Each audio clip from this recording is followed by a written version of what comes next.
Today on the Gilbert K Show, we're joined by award-winning film and TV composer Alec Puro, the creative force behind the music of Nimrods, Don't Let Them Out, Black Summer, The Fosters, and more. From scoring alongside Green Day's iconic music to creating unforgettable sounds for horror, drama, and television, Alec has built a career turning stories into music and emotions into sound. Let's give a big welcome to the one and only Alec Puro. Hey, Alec, how are you today? Pleasure to have you on the show. Thank you for having me. Nice to meet you. You too. Okay, let's get into it. At the beginning, what kind of kid were you growing up, and when did music go from being something you enjoyed to something you knew you wanted to do for a living? Let's see. I mean, going all the way back. I guess growing up, I had a lot of energy.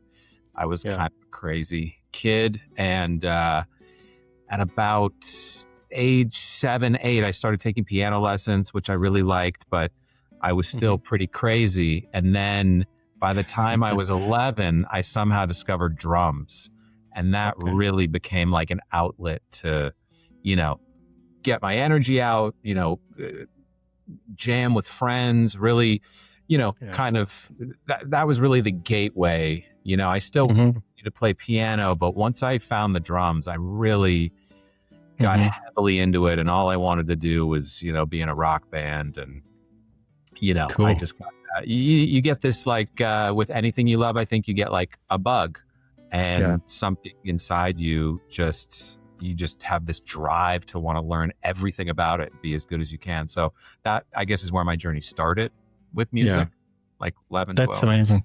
That's amazing. And your parents, like any of the family members, they were in the music industry or entertainment or film or? No, it's strange, but none of my immediate family was. I mean, I grew up in Santa Monica, California, and was surrounded by a lot of, friends' parents that were in the business and whatnot, but nobody in my family. I'm the only musician. Yeah, that's great.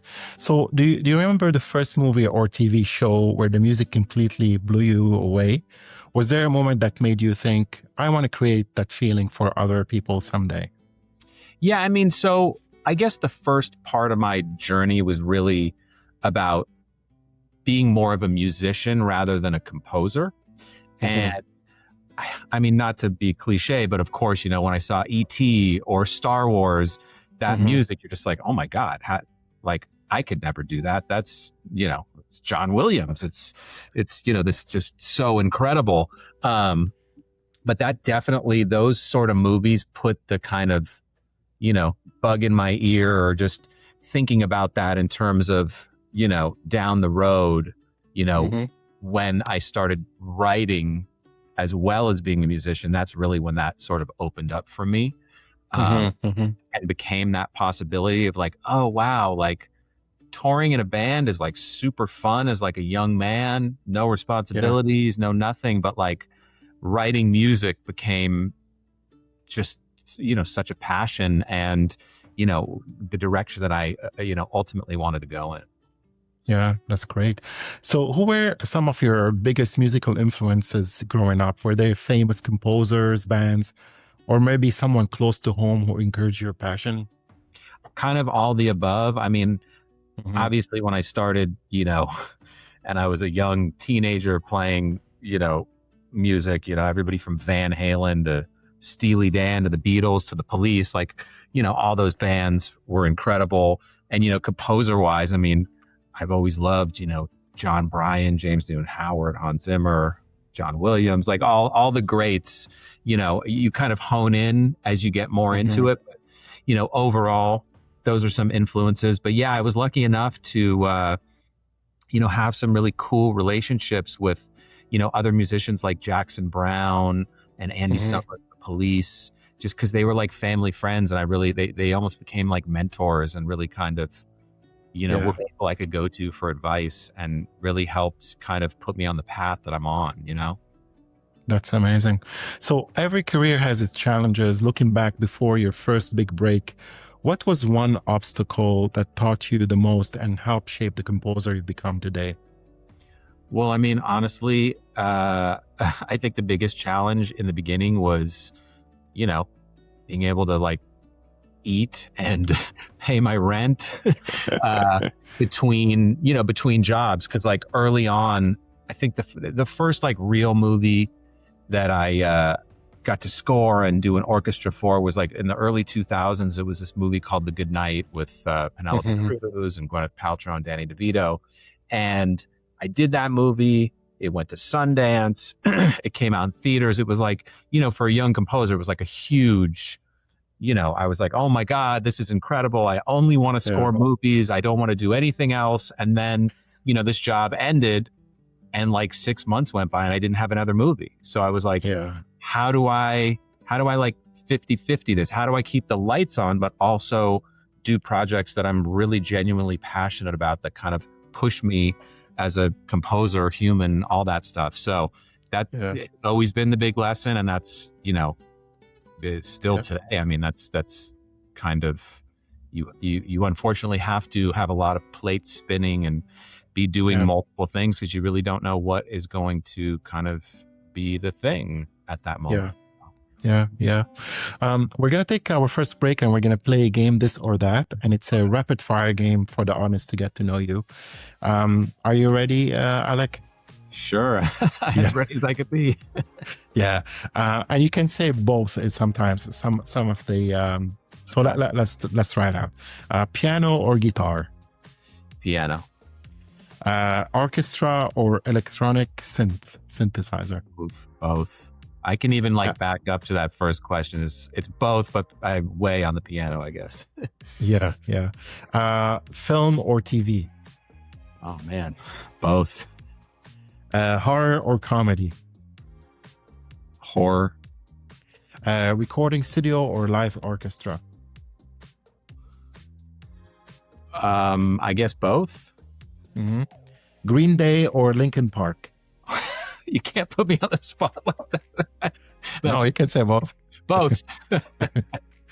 Coffee or tea while composing? Oh, coffee.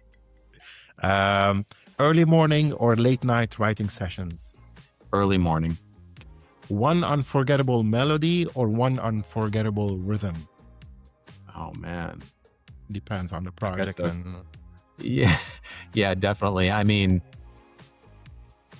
oh God, I'm sorry. I'm totally too many things are going through my head right now. No worries. Right. And finally, you can say both for this one too if you want. Oscar for best original score or Grammy for best score soundtrack? I mean both, but you know, not why I do what I do. You know, that's true. Okay, we're gonna move on to our next segment, building a career. You've composed music for everything, from heartfelt dramas and family series to horror documentaries, thrillers, and action. How do you completely change your mindset every time you start a new project?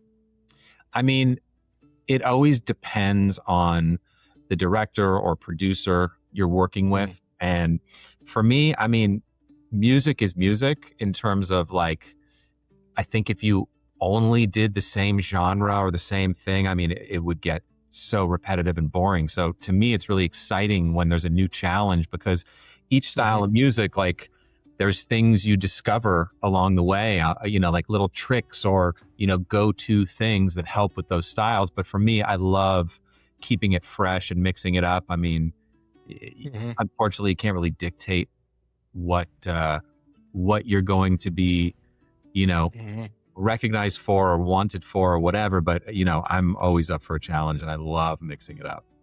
Yeah, that's great. So Alec, how did you get your break? Like from being a musician in a band, did you go to school for music? How the transition happened? I mean, I'm still waiting for my big break, to be honest. But the first, door, professionally. First door. So, you know, in my teen years, you know, like everybody, I was in all sorts of bands. And then I started doing a lot of session work, playing drums on TV commercials, other people's records, like, you know, got to, you know, play with Cher or, Jackson Brown. I toured with Robbie Krieger from The Doors for years. And at a certain point, I was like, I started writing music, and I went to college at California Institute of the Arts for 2 years.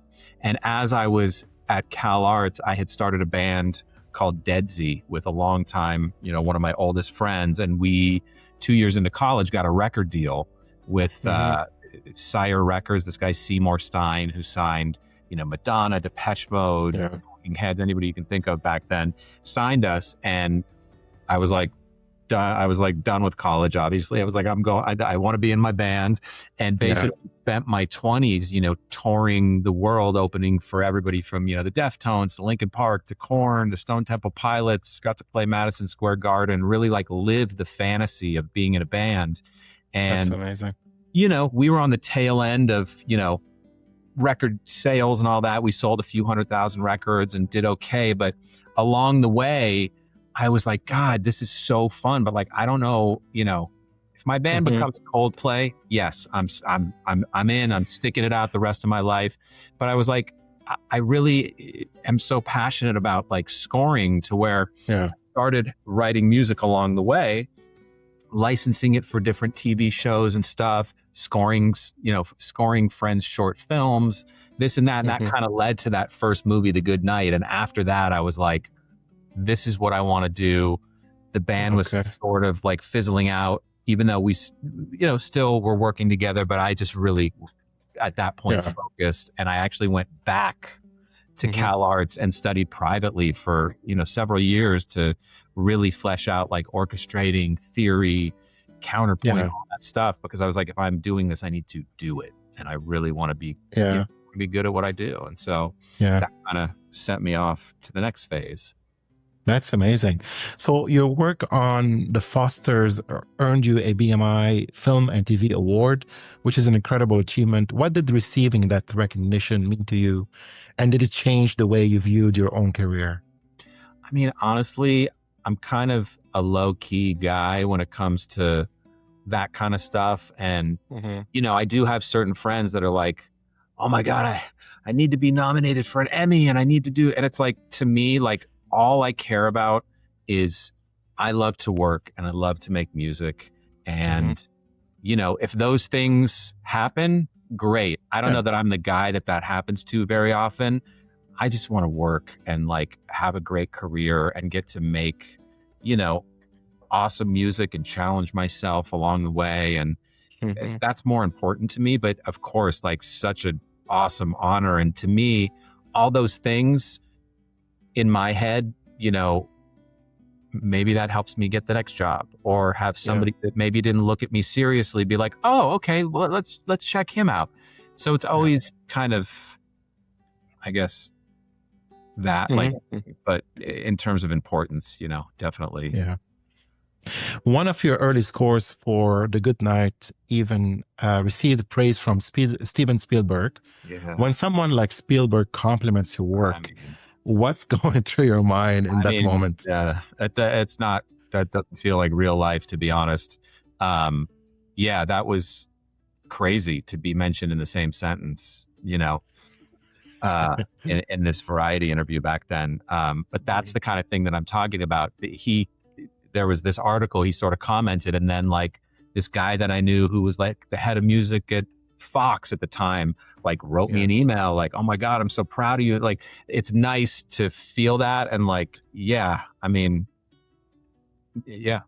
know. It's everything, not to get like philosophical, it seems like, you work so hard for these things, and they're these kind of like fleeting moments, you know what I mean? Yeah. Where it's like, even with like, I have these couple movies that are coming out, it's like, I'm so excited about them, and it'll be such a cool like week or so, whether they do well, don't do well. And then it's sort of on to the next thing, because there's so much content and everybody's consuming so much. It's, it's kind of like ongoing kind of thing. So I try to not put too much stock in too much, I guess, if that makes sense. Yeah. No, it makes sense. Okay, we're going to move on to our next segment, Nimrods. Your film Nimrods is one of the most unique projects on your resume because it combines Green Day's music with your original score. What first attracted you to this film, and how did you approach bringing those two musical worlds together? So yeah, I mean, such a fun project. So the director, Lee Kirk, is a friend of mine, and he had written this script, and, you know, we had kind of like talked about it for years. It took him a while to obviously, you know, get the movie made, but I was like, when he first told me about it, I was like, oh my God, this sounds incredible. And I had done a movie, actually 2 movies with the guys from Linkin Park years earlier. So I'm always really excited to kind of not step back into the band world, but like just that energy and that thing I just love so much. And Green Day, what an iconic band. I've, you know, been a fan forever. So it kind of came about organically that way. And, you know, it was difficult to figure out where I fit in a little bit in the process, because there are so many, you know, I don't actually know, maybe there's another movie, but usually as a composer, you're watching like, you know, a rough cut and they temp music in, which means they put in like a Beatles song or something that, you know, they're not going to be able to use in the end, and you'll have to replace or they'll license something else. When I watched this rough cut, it was like every massive Green Day song, which obviously elevates the movie in such an insane way, and they didn't have to be replaced. So it was like, okay, how can I be the sort of emotional connective tissue? Because the Green Day music, I mean, those songs are characters on their own. You know what I mean? So how can I subtly fit in where you almost don't notice that they're score, but to kind of elevate some of the like through lines with the character emotion and all that stuff. So it was definitely challenging to find what that thing was, but I think we ultimately struck a cool balance with it. That's great. So Green Day has such a recognizable sound that millions of fans instantly know it's them. As a composer, how do you respect that iconic music while still making sure your own score has its own identity throughout the film? I think you already responded to that. I mean, like, is there anything you want to add? Yeah, I mean, definitely, like, you want to stay out of the way. You want to let that breathe, because that is the core of the movie, and that's like, that is the kind of centerpiece, you know, if you will. But so yeah, really staying out of the way and really trying to complement and lead into those songs, and not, you know, not crowd the movie with unnecessary, you know, score themes or whatever. Like, really trying to be thoughtful about it. Yeah, that's great. So without giving away any spoilers, was there one scene in Nimrods that challenged you creatively more than the others? And what made that moment so rewarding to score?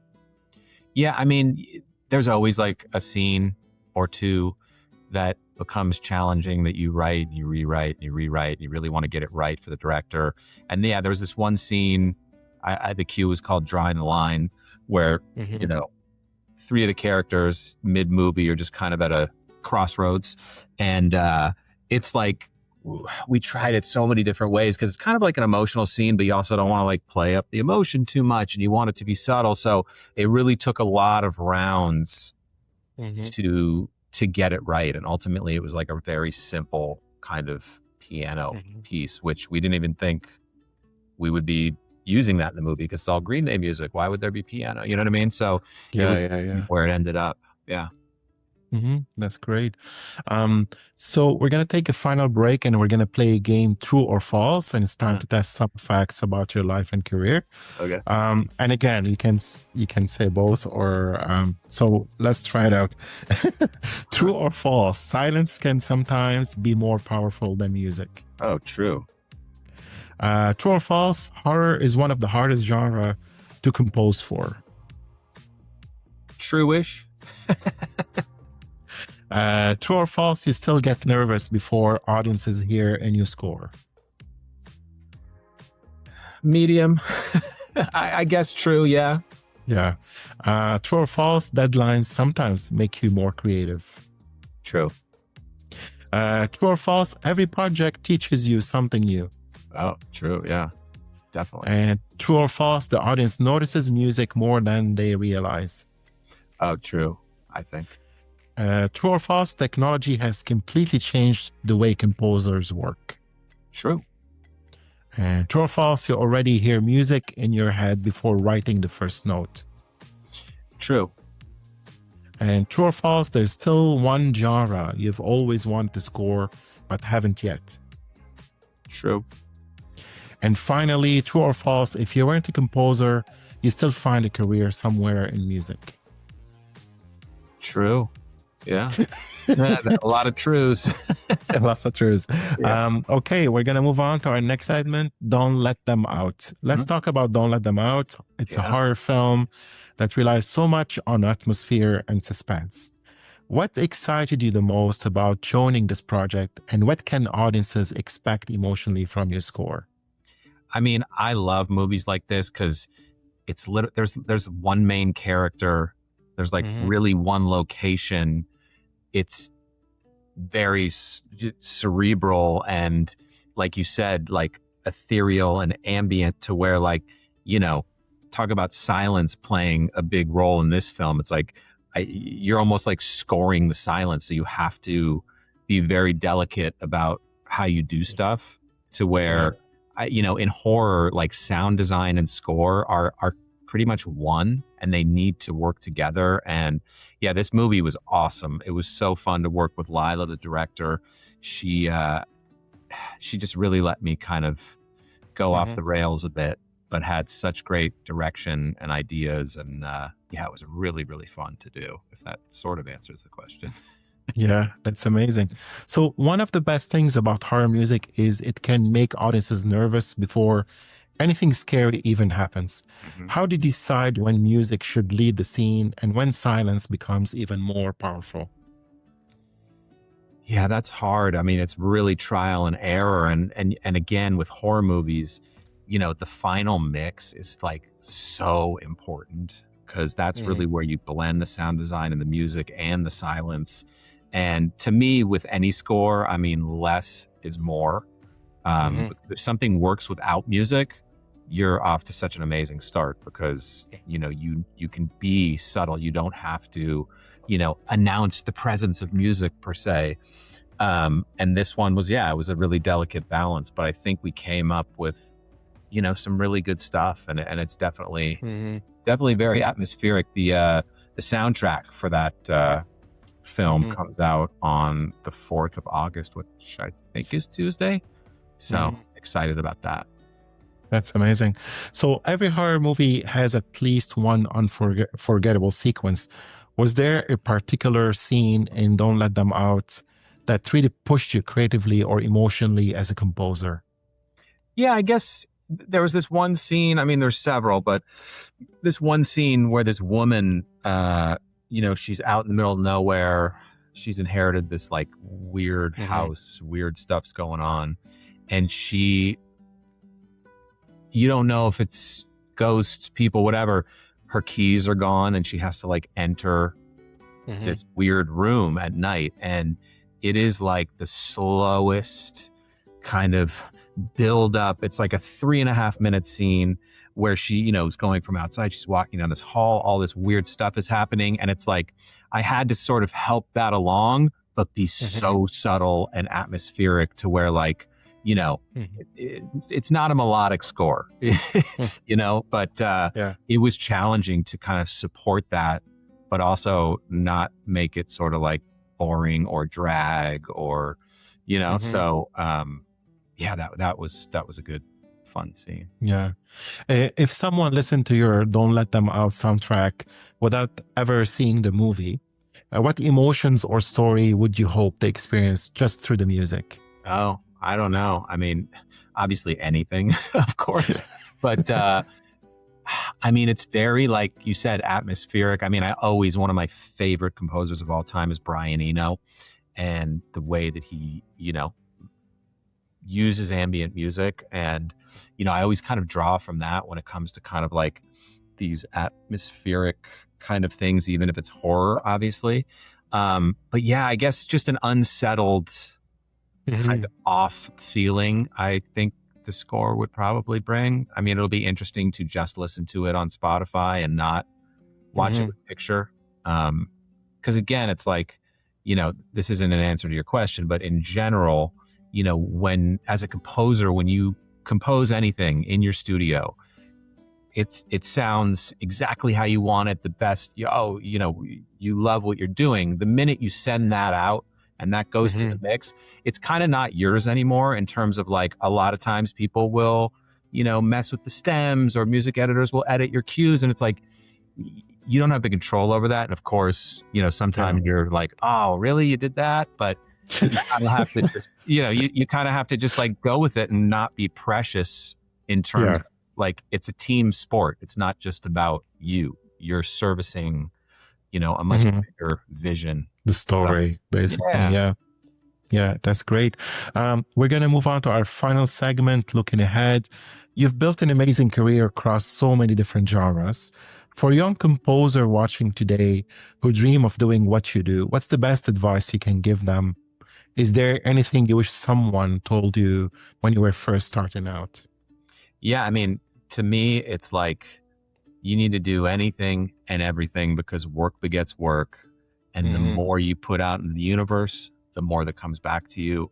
And I think that, I mentioned Andy Summers from The Police early on, and he was like a family friend. And when I was sort of transitioning, thinking about writing songs, but I was still kind of a drummer, he was one of the few people that was like, you need to write music. Like, that is the most important thing. You can't just be a musician or just be a drummer. Like, you need to write. And that kind of, I feel like, not only it like awakens this whole other creative thing inside you, you have to put as much out there as possible, and you gotta, seize every opportunity. And I really do believe work begets work, and forward momentum is important.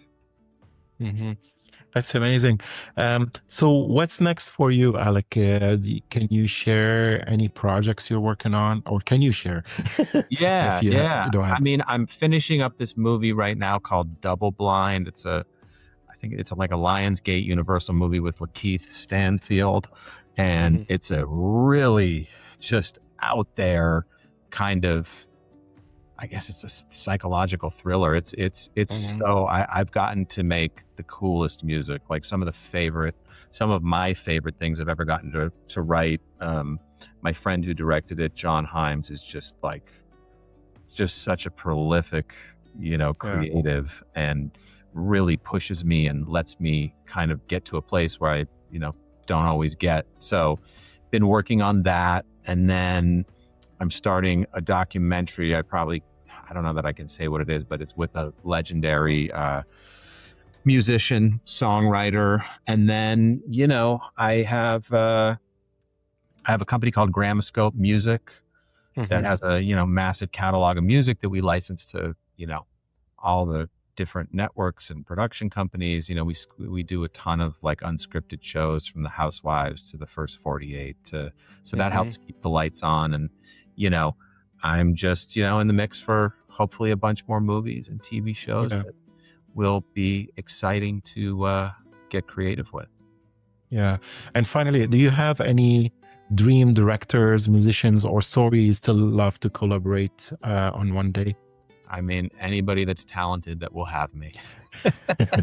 But yeah, I mean, I'd love to score a Michael Mann movie, or, there's all sorts of people. But anything that would kind of help me push the boundaries in some way. That's amazing. That's amazing. So, Alec, we're nearing the end of the show. That's all, folks. Thank you for watching. Alec Puro, everyone. Thank you, Alec. It was a pleasure. Yeah, thank you so much for your time. This was awesome. Thank you. Yeah.